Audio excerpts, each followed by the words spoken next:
Swali letu ni hili, ikiwa sasa mumeanza kulaumiana na nyinyi mko kwa serikali, shinda ile ambayo itatokea, nani mwenyewe atakuwa anatatua hiyo shinda?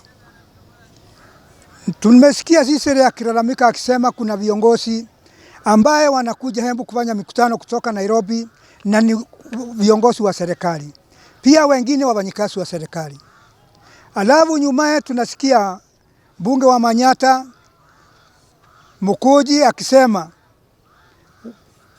kunjibu Sisile mwenyewe, gavana wa Embu, akimwambia asilalamike kwa sababu Kindiki alikuwa hapa na CS Lokoo alikuwa hapa na yeye mwenyewe hakuhusishwa.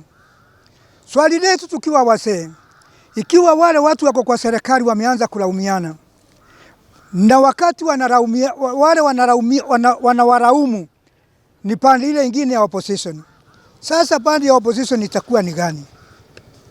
Tungetaka kuambia viongozi wa Embu, kwa sababu Embu ndio inakuanga kiwanja ya siasa ya kupakana matobe, kuongea matobe.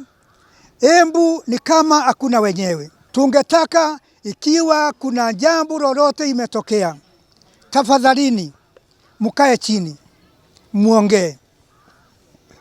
Lakini kwa sababu siasa haina urafiki na haina uadui, njia nzuri ni kutengeneza urafiki.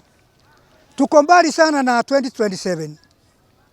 Na saa hii ile mambo tunasikia ni kama tumekaribia uchaguzi, ni kama kuna matatizo ambaye iko ndani ya serikali, kuna matatizo yenyewe watu ambaye wameona, na bandara ya mtu kuepuka polepole ni kutupia yule mwingine maneno. Jameni, watu wa Embu na viongozi wa Embu, munataka nini? Munataka kuenda wapi? Kuna wakati utafika nyinyi muwe si wakaaji wa Embu. Kuna wakati utafika nyinyi muwe si viongozi wa Embu. Ni kwa nini haya maneno yote inatokea?